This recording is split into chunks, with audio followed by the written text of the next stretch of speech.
He was once the man in the tuxedo the whole world admired, the unshakable James Bond who carried danger in his stride and elegance in his smile. But behind the flawless charm of Pierce Brosnan lies a story far more brutal than any script Hollywood could invent.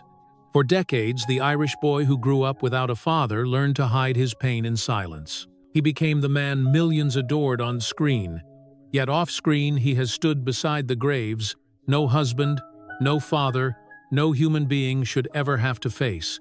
First, he watched cancer steal away the woman who had given him a home, leaving him broken but still standing. Years later, that same merciless disease returned like a cruel echo, this time taking his daughter, tearing away a piece of his soul that will never heal. And now, as he enters his 70s, another shadow has risen, darker than before, threatening to pull him back into the abyss he has spent a lifetime fighting to escape. What Pierce Brosnan is preparing to do next has left those closest to him whispering with worry, and the truth behind his tragedy is one you may struggle to bear. On screen, Pierce Brosnan was the definition of unbreakable elegance. The tailored suits, the calm voice, the glint in his eyes that told audiences the hero would always find a way. For millions, he was the ultimate escape, the secret agent who carried confidence like a second skin. But the man who wore that tuxedo carried wounds that never made the headlines. Every premiere, every red carpet smile, every dazzling interview was performed with a hidden weight pressing on his chest. The world saw James Bond untouchable, invincible, yet when the lights faded, he was simply a man walking through shadows no spotlight could ever chase away. He wasn't just an actor. He was a survivor of storms most men would not endure once, let alone repeatedly. Behind the glass of champagne and the glittering flashes of cameras, Brosnan knew a truth far harsher, that life could strip away everything you love without mercy. And while the audience celebrated his victories on screen, he was quietly fighting battles in silence, battles against grief, against loss, against a darkness that refused to loosen its grip. Long before the tuxedo, before the fame and the flashbulbs, there was a little boy in Ireland staring at an empty doorway. Pierce Brosnan was born on May 16, 1953, in the small town of Drogheda, a child with no riches, no family legacy, and almost immediately, no father. His father, Thomas, a carpenter by trade, disappeared when Pierce was too young to remember. No accident, no goodbye, no tragic explanation, just absence. Years later, when asked about the man who had given him his name, Brosnan spoke with a haunting simplicity. "I never knew his face. I never heard his voice." Those words carried the weight of a wound time never managed to stitch closed. For a child, silence can feel louder than any scream. And for Pierce, the silence of his father's departure became the backdrop of his earliest memories. Without that guiding hand, without that anchor, he grew up with a hollow space where a father should have been. It wasn't a dramatic loss the world could see. It was the quiet kind, the kind that seeps into your bones and teaches you, before you can even read or write, that nothing in life is guaranteed to stay. If the loss of a father left Pierce in silence, the absence of his mother carved that silence even deeper. His mother, May, was a hard-working nurse, desperate to give her only child a better life than the narrow streets of their Irish town could offer. In 1957, when Pierce was just 4 years old, she made the most excruciating choice any mother can face. She left for London, chasing work, promising it would only be for a short while. That short while stretched into 7 long years. 7 years of birthdays without her voice singing. 7 years of nights without her arms to wrap around him. During that time, Pierce drifted like a guest in his own life, first with grandparents in Navan, then with an aunt and uncle in Trim. Each home had its own rules, its own rhythms, but never the permanence of belonging. He learned quickly to stay small, to be the boy who watched more than he spoke, to slip through rooms quietly as if afraid of being noticed. Teachers would later recall that behind his shy gaze was a brightness, a restless intelligence buried under loneliness. Often, they would catch him staring out of windows, eyes fixed on something far away, as if he was already searching for a world beyond the one that had abandoned him. Those early years did not break him, they shaped him. They taught him how to endure, how to survive, and how to carry emptiness in silence. When Pierce was 11, the silence of his fractured childhood finally shifted. His mother returned to Ireland, not alone, but with a new husband, William Carmichael. For a boy who had grown up in fragments, the arrival of this gentleman was like the first warm light breaking through a storm. William was patient where life had been cruel. He never tried to erase the absence of the father who had vanished, nor did he force himself into a role that wasn't his to claim. Instead, he offered something simpler, and perhaps far more powerful: presence. He taught Pierce how to cast a fishing line, how to repair what was broken with steady hands, and most importantly, how to trust again. For the first time, Pierce had a glimpse of what stability might feel like. Yet even love, when you have lived so long without it, can feel fragile, like something that could slip away if held too tightly. He carried both gratitude and fear, the joy of being seen and the quiet dread that it might not last. That same year, William took him to the cinema to see Goldfinger. As the towering figure of Sean Connery's James Bond filled the screen, confident, untouchable, everything Pierce had never known, something ignited inside the boy. "That's the man I want to be," he thought. In that dark theater, amid the smell of popcorn and flicker of film reels, a dream was born. That night in the cinema changed everything. For years, Pierce had been the quiet boy standing on the edges of other people's lives, watching in silence. But when James Bond appeared on the screen, tall, composed, fearless, Pierce saw not just a hero, but a possibility. A man who never ran from the world, who never let absence define him. The image of Sean Connery in that tuxedo, moving through danger with ease, lit a spark deep inside him. It wasn't just admiration, it was a promise to himself. If life had stripped him of a father, of a mother's constant embrace, of the safety other children took for granted, then he would create a different identity, one where he wasn't forgotten, one where he was powerful enough to never be left behind again. By 16, that spark had carried him to London's St. Martin's School of Art. His first dream was not Hollywood, but painting. With brushes and canvases, he tried to give shape to feelings words could not contain. He survived on toast and tea, while his classmates lived comfortably. Yet hunger did not scare him. He had known hunger all his life, for family, for belonging, for recognition. What he didn't yet know was that fate would soon twist his path once more. That the boy who once sat in the darkened cinema, mesmerized by James Bond, would one day become the very man he had dreamed of. In London, Pierce imagined his future would be painted in colors, not lit by stage lights. He carried his sketchbooks everywhere, studying the works of Bacon and Freud, chasing the ghosts of expression he longed to capture on canvas. For him, painting was a way to put order into the chaos of a childhood marked by loss. But fate often hides behind chance encounters. In 1971, while wandering through the city, Pierce stumbled into a small theater workshop. Inside, a fire eater was rehearsing, flames curling dangerously in the dim light. Curious, almost reckless, Pierce asked to try. That single impulse to step forward, instead of stepping back, changed the course of his life forever. The moment he stood in the glow of those flames, something stirred in him that even painting had never touched. The troupe saw more than a curious teenager. They saw presence, grit, and a quiet intensity carved by years of silence and survival. They urged him to return. And from that day, the stage, not the canvas, became his destiny. Soon, he was accepted into the prestigious Drama Centre London, one of the most demanding programs in the country. More than half of his classmates would eventually drop out under the relentless pressure. But Pierce stayed.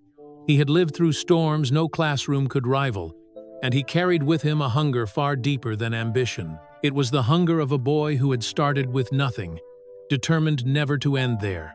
The stage became his proving ground. In 1976, after years of relentless training, Pierce landed his very first professional role in the thriller Wait Until Dark. It wasn't glamorous, it wasn't headline-making, but it was his first true step into the world he had once only dreamed about. The boy who had grown up invisible was finally seen under the theater lights. A year later, he performed in Tennessee Williams' The Red Devil Battery Sign. The play had failed in America, but in London, Pierce's magnetic performance breathed new life into it. Audiences noticed. Critics noticed. For the first time, the industry whispered his name not as a hopeful student, but as a rising actor. Film followed soon after, though it was humble. In 1980, he appeared on screen for less than 30 seconds beside Elizabeth Taylor in The Mirror Cracked. His paycheck was only £50, barely enough to cover a week's rent, but for Pierce, it was proof. Proof that he was no longer on the outside looking in. That same year, he appeared in The Long Good Friday with Helen Mirren and Bob Hoskins, again in a minor role, yet in a film that would later become a cult classic. He was building momentum inch by inch, each roll a fragile stone laid on the path ahead. There were no shortcuts, no sudden miracles, just patience, grit, and the refusal to turn back. And then, in 1982, destiny came knocking again, this time not with a fire eater in a theater, but with a script that would change his life forever. By 1982, Pierce Brosnan was still a name most people had never heard, just another hard-working actor clawing his way through London's theater scene. But fate was about to open a door much wider than any stage curtain. When he auditioned for NBC's new detective series, Remington Steele, he didn't go in expecting more than a small supporting role.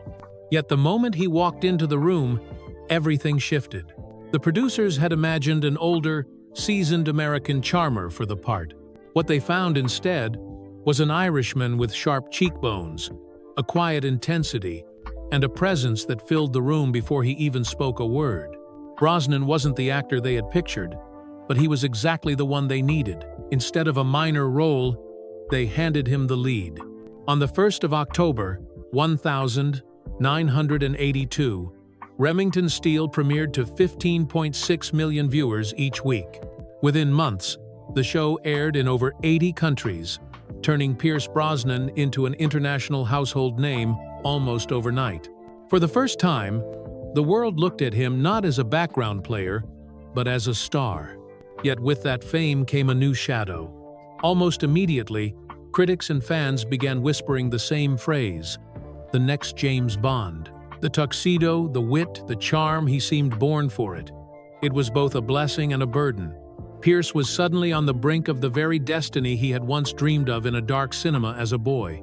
But destiny, as he would soon discover, has its own cruel timing.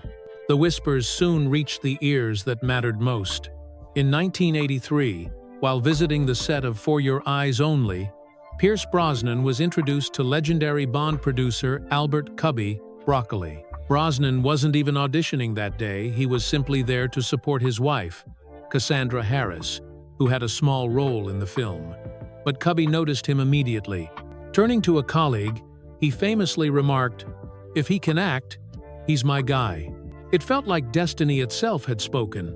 The boy who once stared in awe at Sean Connery's Bond on a cinema screen was now standing on the edge of inheriting the role.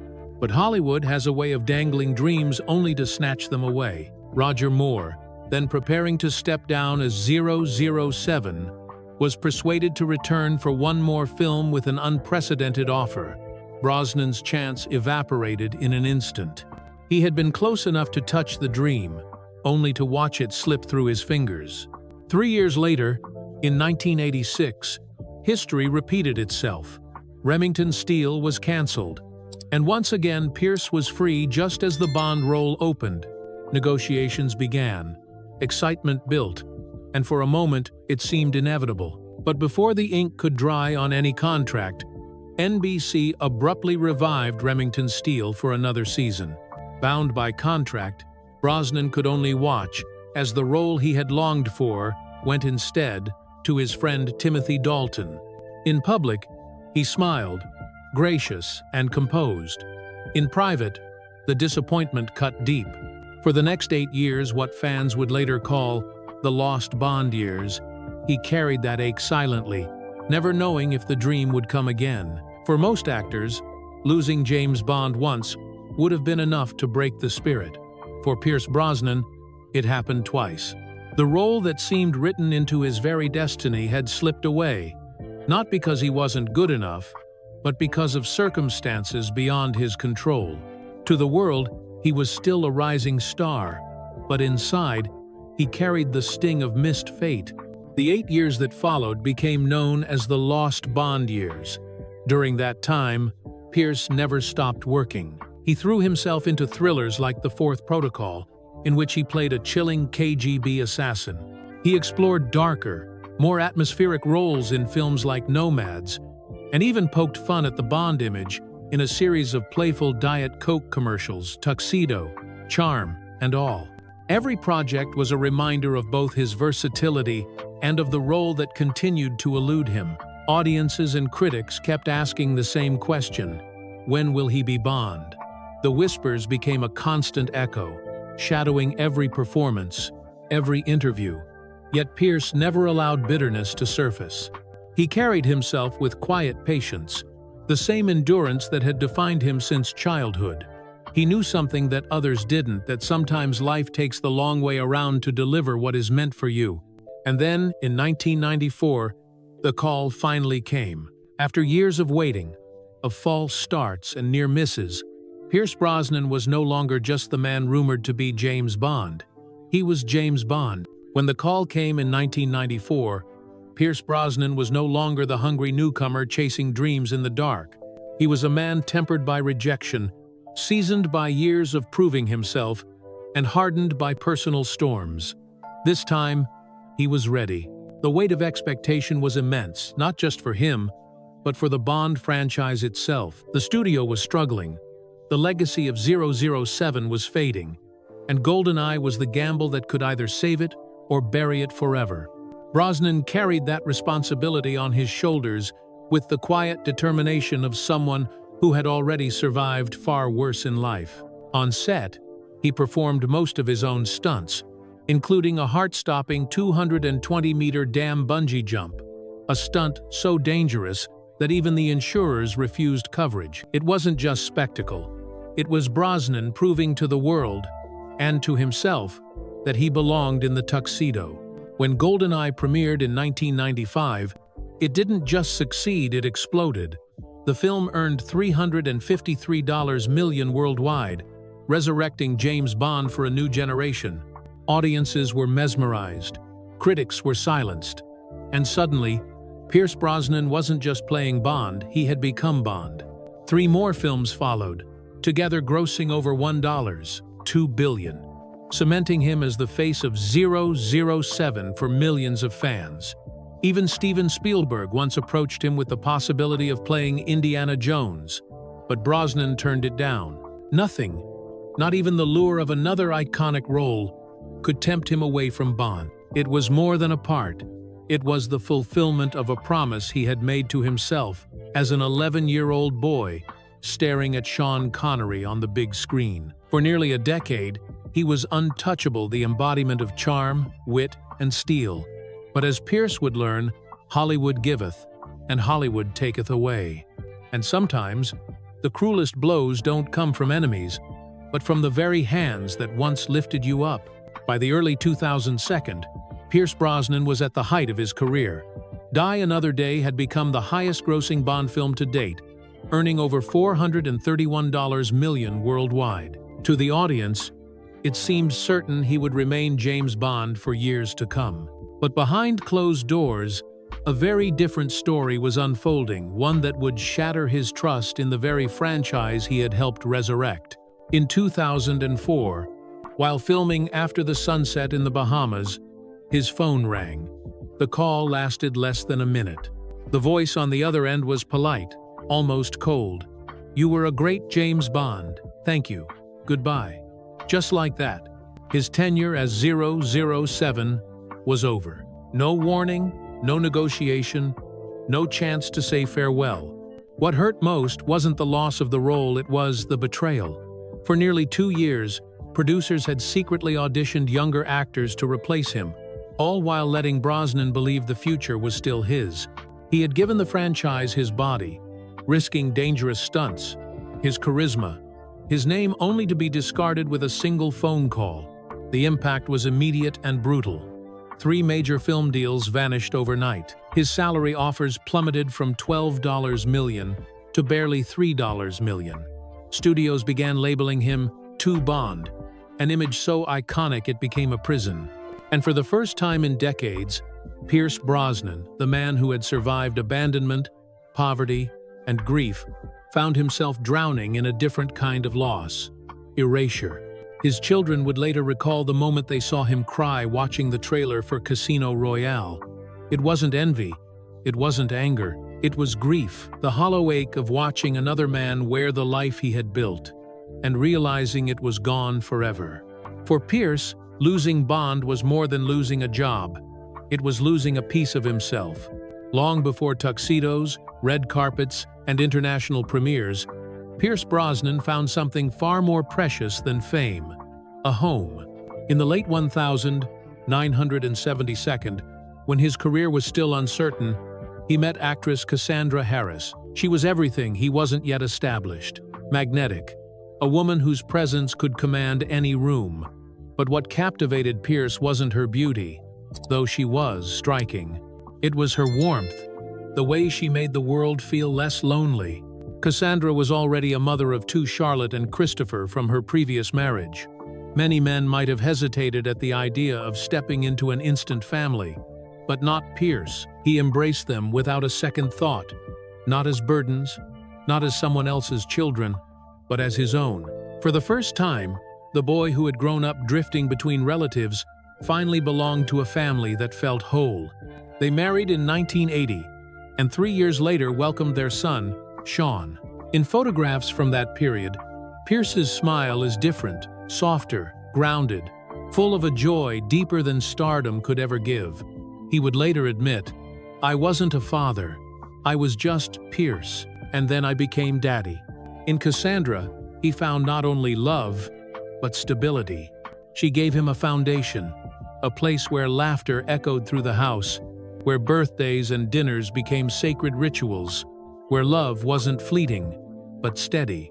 For a man who had spent his childhood longing for permanence, this was everything. It was the kind of happiness that makes you believe it will last forever. But fate, once again, had other plans. Just when life had finally given Pierce the family he had always longed for, fate struck with a cruelty that seemed almost scripted. In 1987, while working overseas, Cassandra began to feel an ache she couldn't explain, a fatigue that no rest could cure. At first, they dismissed it as exhaustion from travel, the cost of a busy career. But when the tests came back in London, the truth was merciless ovarian cancer, already advanced. Pierce later said it felt as though the ground had opened beneath his feet. One moment they were planning the future, the next they were living inside hospital corridors, measuring time not in birthdays or anniversaries, but in cycles of chemotherapy and test results. For 4 relentless years, Cassandra endured surgeries, endless treatments, and the brutal stripping away of her strength. The illness stole her energy, her hair, her body, but never her dignity. She met every day with courage, insisting on the truth, making her own choices, refusing to let the disease define her spirit. Pierce was always there, calling himself the quiet partner. He held her hand, offered steadiness when no medicine could ease the pain. But inside, he was breaking. Their son, Sean, still just a little boy, would sometimes appear in a toy doctor's coat, clutching plastic stethoscopes, trying to heal his mother with make-believe medicine. It was innocent, sweet, and devastating, because they both knew no game could stop what was coming. On the 28th of December, 1991, one day after their 11th wedding anniversary, Cassandra passed away at the age of 43.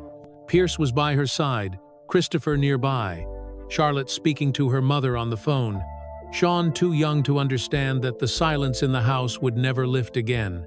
Christmas had just passed, but in the Brosnan home, the air was heavy and unendurable. The man who had once been abandoned as a child was now left to raise 3 children alone, carrying grief that would never truly fade. After Cassandra's passing, the world outside kept moving. Films were still being made. Red carpets still rolled out, but inside Pierce Brosnan's home, time stood painfully still. The house that once echoed with Cassandra's laughter now carried a silence so heavy it seemed to press against the walls. In those first days, Pierce moved like a man on autopilot. There were funeral arrangements to make, people to console, and 3 children looking up at him with eyes full of confusion and fear. He didn't allow himself to cry in front of them. Instead, he became the anchor, steady on the surface even as grief clawed at him beneath. At night, long after the children had drifted to sleep, he would walk the quiet halls, pausing at each doorway just to listen for the sound of their breathing. That simple rhythm reminded him that not everything had been stolen, that anything was still safe. Yet the absence of Cassandra lingered in every detail.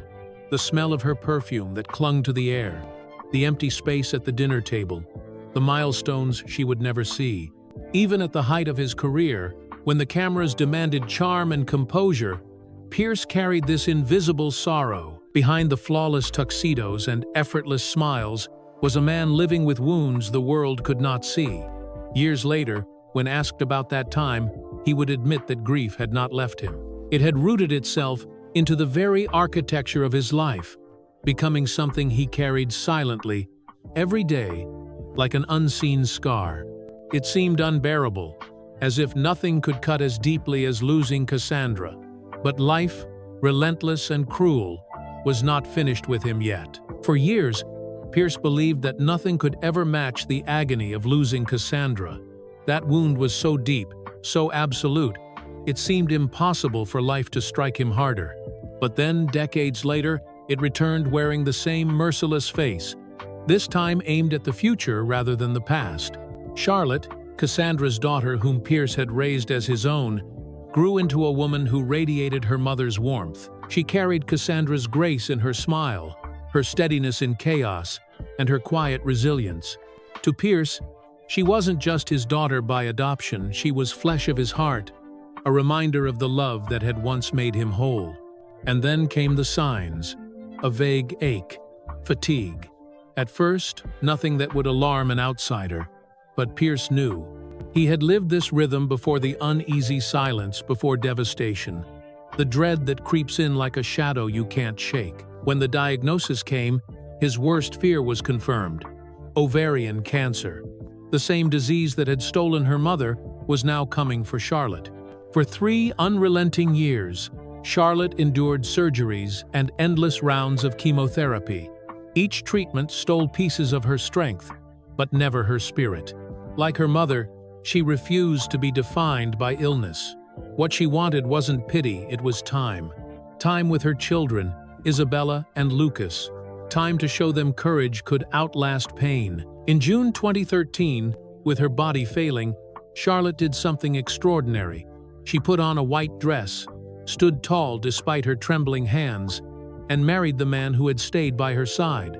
It wasn't just a wedding, it was a declaration, a final defiance against the cruelty of fate. 2 weeks later, she was gone. Charlotte was only 41. Cassandra had died at 43. Lucas was 8, the same age Sean had been when his mother passed. Isabella was 15, the same age Charlotte had been when Cassandra first fell ill. The symmetry was unbearable, as if grief had a blueprint and had come back to etch the same wounds all over again. Once more, Pierce found himself in the place no parent should ever be, burying a child, burying a future, before she too died from this wretched, inherited disease. The room went silent. There was nothing anyone could add, no words that could soften the truth. Pierce had lived through the same nightmare twice, and now he was left with scars that no passage of time could ever erase. Some grief fades with years, softening into memory. His did not. It multiplied, echoing across decades, embedding itself into his very being. The image of holding Cassandra's hand, then Charlotte's, became 2 halves of the same wound, a wound that would never close. To the world, Pierce Brosnan remained dignified, graceful, composed, the eternal gentleman. But beneath that calm exterior was a man hollowed by loss. A man who had stood by two graves no husband, no father, no human being should ever face. And yet, even as despair threatened to consume him, love would return in an unexpected form. It would not erase the grief, but it would help him live alongside it. It came in the form of a woman who would stand by him through silence, through storms, and through the darkest nights of his life. Just when it seemed that grief might consume him completely, fate placed someone unexpected in Pierce Brosnan's path. In 1994, at a casual beach party in Cabo San Lucas, he met journalist Keely Shea Smith. At the time, Pierce was only months away from officially becoming James Bond, but behind the glitter of success, he was still a man living with shadows too heavy to name. Keely wasn't dazzled by the rising star or the future 007. She saw something deeper, the man who carried silences, the widower who had lost his anchor, the father who still walked through nights filled with echoes of Cassandra. And for Pierce, Keely was not a distraction, not a replacement. She was stillness. She was safety. She was the first breath of peace he had known in years. In those early days, she didn't try to erase his grief or force him to move on. Instead, she simply stayed, through sleepless nights, through anniversaries that reopened wounds, through the quiet moments when sorrow sat heavy in the room. She didn't ask him to forget. She helped him remember, without breaking. They married in 2001, in a breathtaking 800-year-old abbey in Ireland, a ceremony not just of vows, but of survival. For Pierce, that day was more than a wedding. It was proof that life, even after devastation, could still offer beauty. It was a second chance at love, at family, at belonging. With Keely, he welcomed two more children, Dylan and Paris. They were not replacements for what he had lost, nothing could ever be, but they were continuations of his story, living proof that love could bloom even in soil watered by tears. Keely became his anchor, the quiet force who held him together when grief threatened to unravel him. And in return, Pierce offered her the same loyalty, the same unshakable devotion that had defined every part of his life. The marriage between Pierce and Keely was not built on the glitter of Hollywood, but on something far sturdier, quiet devotion.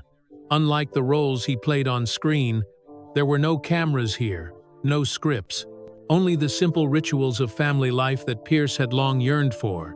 Birthdays celebrated with laughter, dinners filled with warmth, children's voices echoing through hallways that once knew only silence. Keely's love was not loud or theatrical. It showed itself in the details. The way she turned their house into a home, how she filled each room with a sense of belonging, how she never demanded that Pierce get over his past. She understood that grief doesn't vanish. It becomes part of you. And rather than trying to erase it, she helped him live alongside it. Together they raised Dylan and Paris, two sons who grew up in a household where love was not fragile but steady, not fleeting but enduring. Pierce, who had once feared losing everything he held dear, now found himself anchored in the daily rhythm of fatherhood once again. With Keely at his side, he could be both the man who carried sorrow and the man who still laughed, still dreamed, still loved. When tragedy struck again in 2013 with Charlotte's passing, it was Keely who stood unshaken beside him. She held the family together when grief threatened to break it apart. She didn't try to replace what had been lost. Instead, she became the pillar that kept everyone from collapsing. Through her, Pierce learned that survival is not just enduring pain, but finding a way to let love grow around it. And perhaps that is why, despite the relentless storms, his family remained his greatest triumph, a quiet, unyielding miracle built not on fame, but on loyalty and love.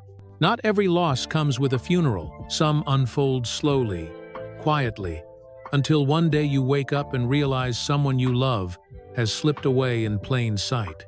For Pierce Brosnan, that pain carried the name of Christopher, Cassandra's son from her first marriage, the boy Pierce had embraced as his own from the very beginning. When Pierce met Cassandra, Christopher was still young, still finding his place in the world. Pierce didn't hesitate. He gave the boy his name, his time, and his heart. They bonded through film sets, long conversations, and the ordinary rituals of family life. For years, they were inseparable father and son, not by blood, but by choice. But when Cassandra passed, the family's foundation cracked. Charlotte found ways to hold the pieces together. Sean leaned into Pierce's steady presence. Yet Christopher's grief took a different path, inward, heavy, and isolating.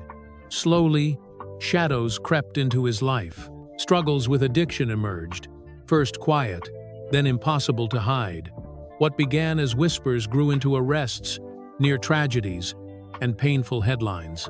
Pierce tried everything a father could. He paid for treatment, stayed up through long nights of conversation, offered countless second chances. Sometimes he simply sat beside Christopher in silence, hoping his presence might be enough. But the truth was merciless. Love alone could not pull him back. In rare interviews, Pierce admitted the hardest truth of all. Christopher is still very lost. I know where he is, but he's having a hard life. He knows how to get out. He doesn't want to. There was no anger in his voice, only sorrow. It was the ache of a man who had run out of ways to save someone who didn't yet want to be saved. Eventually, for his own survival and the stability of his family, Pierce made the most painful decision of all to step back. Not to stop loving, never to abandon, but to love from a distance. It was another kind of grief, losing a child, not to death, but to life. Years later, when Christopher reappeared in public older, frailer, the change was stark. For Pierce, it was like attending a funeral without ceremony. Proof that sometimes the hardest goodbyes are the ones never spoken aloud. After decades of living beneath Hollywood's brightest lights, Pierce Brosnan entered his later years, not with a hunger for more fame, but with a quiet desire for peace. No longer chasing role after role, he became more selective, choosing only the stories that stirred something within him. His career continued, but it was no longer the center of his world. The heart of his life now lay in his family, his art, and the causes closest to his soul. At his coastal home in Malibu and his longtime retreat in Kauai, Hawaii, Pierce lives simply. He tends to his gardens with his own hands, begins his mornings walking barefoot along the sand, letting the ocean wash away whatever sorrow lingers. Inside, light floods the rooms where his paintings hang on every wall, canvases filled with bold colors and raw textures, part wound, part healing. Painting, once the dream of his youth, has now become his most faithful companion. It gives form to emotions words cannot reach: the longing for Cassandra, the shadow of Charlotte, the ache of distance from Christopher. Many of his works have been exhibited and auctioned for charity, raising funds for UNICEF, Greenpeace, cancer research, and environmental causes he has long championed. Alongside Keeley, he remains a devoted father and grandfather. Dylan and Paris are carving their own creative paths in art, music, and fashion. Isabella and Lucas, Charlotte's children, find in him the steady anchor their mother can no longer be. In those moments, his smile is no longer the polished grin of James Bond, but the softer, grounded joy of a man who has lost much, yet still knows how to treasure what remains.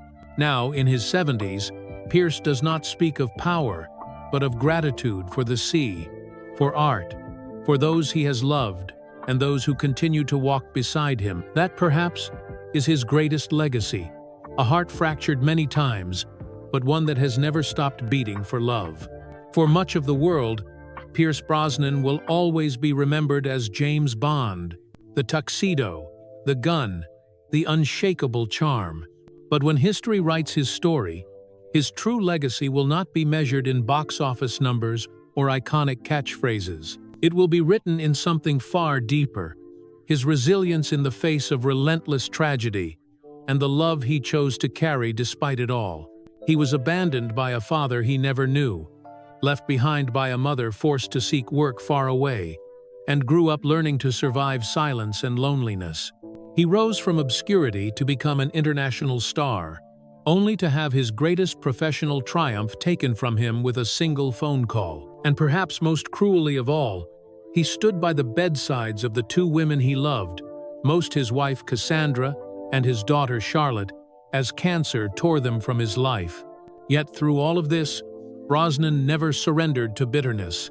Instead, he transformed his pain into something enduring. He became an advocate for cancer research, a voice for environmental causes, a patron of children's charities. He carried the weight of his grief, but he carried it with dignity, turning it into a force that could uplift others. To his family, he is not James Bond. He is a husband, a father, a grandfather. To the world, he is not only an actor, but an artist, a humanitarian, and a reminder that loss does not have to end a life, but can reshape it.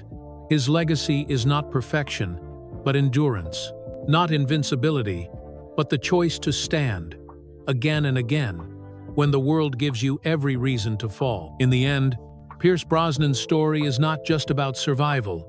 It is about proving that even after unimaginable loss, love can still bloom, and purpose can still carry us forward. In recent years, Pierce Brosnan has often been asked what keeps him moving forward after a lifetime scarred by so many losses. His answer is disarmingly simple: life has to go on, and if it does, you better find something worth living for. Those words are not spoken lightly. They are the hard-won wisdom of a man who has stood at too many gravesides, who has endured betrayals in both love and career, and who has carried grief as a constant companion.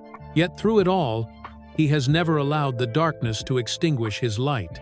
Today, the man once defined by tuxedos and cinematic explosions is far more often seen with a paintbrush in his hand, or walking barefoot along the Hawaiian shore beside Kili. His legacy is not only in the films that entertained millions, but in the example he sets that loss does not have to end you, that love can be rebuilt, that dignity can survive even the harshest storms. To his fans, he will always be James Bond. But to those who look closer, Pierce Brosnan's greatest role has been himself, a survivor, a husband, a father, an artist, and above all, a man who proved that hope can endure anything. And perhaps that is the final lesson in his journey, that even after the cruelest tragedies, life can still offer beauty, love, and purpose if you choose to keep walking forward.